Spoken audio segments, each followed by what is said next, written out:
बोलाई फॉर्च्यूनर गाड़ी चलता नहीं।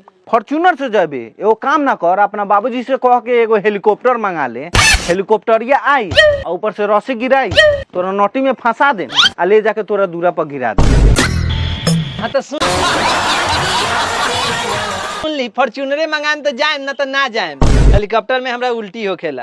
ए चले के हो तो ऑटो से चल ना, तो आज कुबरा भाई के तोरा राखी बनायल, समझ के नहीं हम। ए सुनी ना, रुकी ना, चलो तनी तो चल जल्दी, रुकी, बैग लेके आगे चल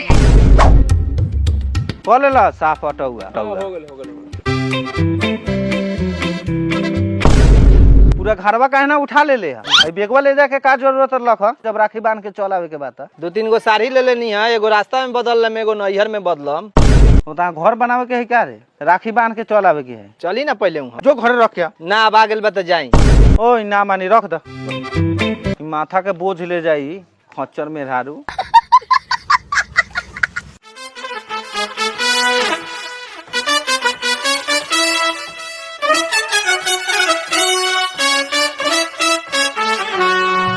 बहना ने भाई की कलाई से प्यार बांधा है, प्यार के 2 तार से संसार बना है। बहना ने भाई की कलाई से प्यार बांधा है, प्यार के 2 तार से संसार बना है। प्यार के बाप रे भाई, मेहरारू गीत गाते गाते हम कान सुन को दिलक, ऑटोवा पर से उतार दिले तो गीत गावल तो सारा छूट जाए, समझ लो कि ना। हाँ तो हाँ, ऑटो रोका तो मर दे, रोका गाओ तू गीत, गाओ कितना गावे गा तू। हम अपना बाप भाई लानु गीत गावत नहीं, तोहरा काहेला मरचा लागत? हमरा काहेला मरचा लागो रे, मरचा लागो तोरा अम्मा के। सुनी ना, हमरा मतारी के नाम ना ली ना, तो कहीं रहुआ लोला ना कुछ देना। हमर लोला कुछ बे, कहीं तोर लोला कुछ के गोला ना बना देना। एक बार परमिशन तो निकथि मोरद मेरा लड़ले बारा हो, चल बता चलो ना, तो हमरा के छोड़ दा, और 2 गो रिजर्व में जाके बैठे। ए चला मर्द चलो, एकरा चक्कर में ना हम तो हो गेल, आज पहुंचते रह जाए। चला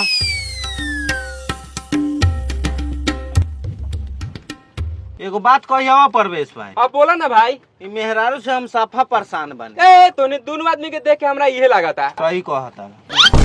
अभी हमरा सामानो लेवे के बा। कथी लेवे के हौ रे? रोड़ी, चंदन, कपूर, अछत, भी 5 किस्म के मिठाई है, एगो राखी। ए सत्यनारायण भगवान के कथा कहबे का रे? ना जी, भैया के राखी बांधम। भैया के राखी बांध। चल 1 किलो बतासा किन दिलो, बाकी सब हमरा लगे बा। कहाँ बा? कहाँ बा? राखी इतना बढ़ले बा, एही में से कोनो खोल के बांध दिए। है ये झूठ राखी अपना भैया के बांधे जाए। खैले बानी का रे कि झूठ है? हैं चुपचाप रही, बकवास ना करी। ए रुकी ता, गाड़ी रुकी, बकवास ना करी। ए रुकी ता, ए रुकी। ए का भेलौ रे? का भेलौ तोरा? चांदी के राखी या काजू के बर्फी हमरा भाई ला चाही तो चाही, ना तो ये ऑटो आज हमरा देह पर से जाई। 2100 रुपया इनका भाई देबे करी। 2100 के चांदी के राखी, 1200 के काजू के बर्फी चाहिए। ये एगो दुलरुआ भाई के बहिन भेल बानी। रुक जो, तोरा भाई ले स्पेशल राखी लिया देले बानी। हाय ले अलुआ राखी, प्याजवा राखी, बैगनवा राखी, तोरा भाई ला लिया देने वाले ले। हमर तो कोर में फूट गेल ऐसन बतार से शादी क के। ये राखी अपना भाई के बने जाई। चुप, ज्यादा चीचे ना हो ना। ए उठा ताले किनारे। ए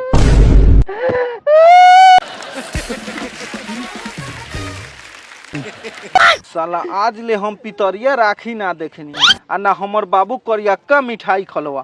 इनकरा कुबरा भाई ला चांदी के राखी आ काजू के बर्फी चाहिए। ए चल उठ, गाड़ी में बैठ। उठबे किनारे कि नौटंकी करबे? देखो तनी राम परवेश भाई, देखै तनी, चला भौजी चला। ए चल ना रे। ए चलबे कि ना रे? ए चल उठ ना रे। आज तोरा कुबरा भाई के राखी बन्हायल हम समझ गेनी। ओ भाइयो, रोड जाम के काहे मार के मारत रहो? ए भाई मारत थोड़े बानी, तो कथी करत रहो? शादी भेल हवा। हां भेल बा। मेहरारू के नाखरा समझल? समझ गेनी, लागल रह। ए चल तो चल, गाड़ी में बैठ। समझ गेला त बैठ चल गाड़ी उठ ना, गाड़िया में बैठ ना। चल ना चौक पर किन देबौ। चल गाड़ी में बैठ, चल किन देबौ चौक पर से।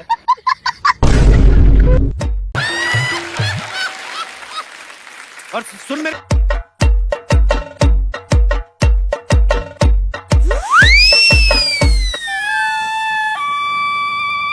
ओ भैया तनी रोकिया तो रोकिया तनी भकुरा सोनार में से चांदी के राखी आ काजू के बर्फी लेके आके 2 मिनट में।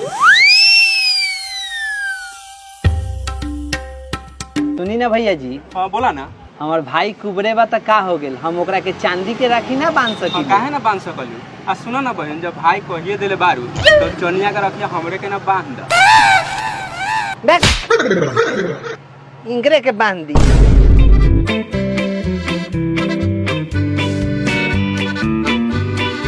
पहले तोरा भाई ला चांदी के राखी या काजू के बर्फी लिया देनी। ले देनी त खोल के तनी दिखा दी, ओकरा बाद गाड़ी खोली।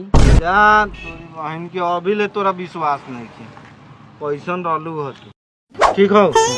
हां ठीक बा देख काजू के बर्फी। हां ठीक बा ठीक ठीक हो? चली चली लेट होता चली। अब एकरा लेट होता। चला हो परवेश भाई बराबर जल्दी।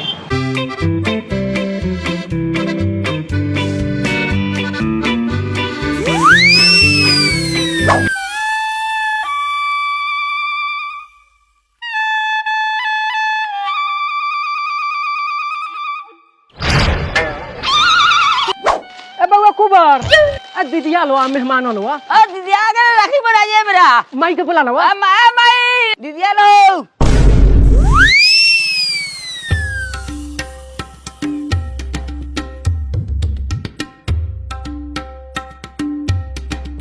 चश्मावा ना लगाते तो ना चलाई। रहे ना दी, खाली रहुआ हमरा से जरबे करनी। जरबे करीले। प्रणाम बाबूजी। खुश रहा। कहीं ना समाचार। ठीक बा, बैठल जाओ। है मिठाइया रखवा दिया। हाँ खुश रहे। कुबर जी तनी बेगवा ले ले आई ऑटोवा में से। इधर हम मिठाइया धर। प्रणाम माता राम। खुश रही कैसन बानी? ठीक बानी। जे बारिन से अपने के बेटिए बारिन। हमरा बेटी कैसन कहते रहुआ? काहे ना कही, एगो राखी बांधे के चलते हमर साहब मोती में गति मिला के रख देले बा। बचपने से सही है बेटी हमर। बचपन से बात 55 हो गेल, अभी ले समझदारी नहीं की एकरा।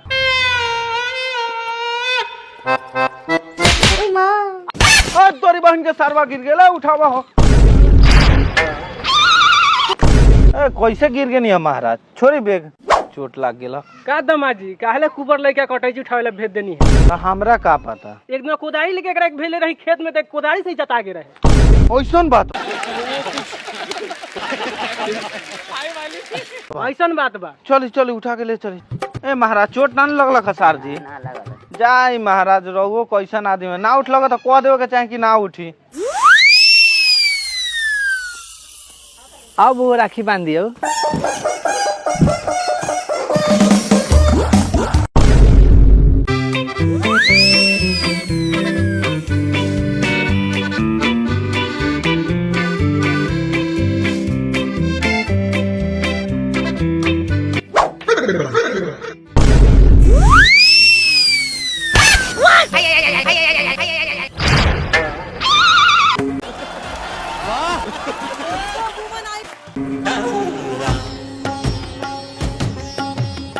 अरे दीदी वो मिठाई में सिया ना। बैठ, सब तोरे के खिया देन तो माई बाबूजी के कथी खिया?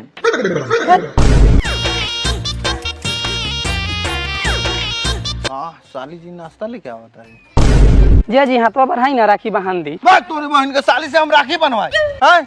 बनवाना ली मेहमान सर्दे ना बा। जाओ महाराज, हम जानत नहीं और खानदान ढो ले ले भाई तो भक बेल बा। भाग बनवा ली। तोरी बहन के साला।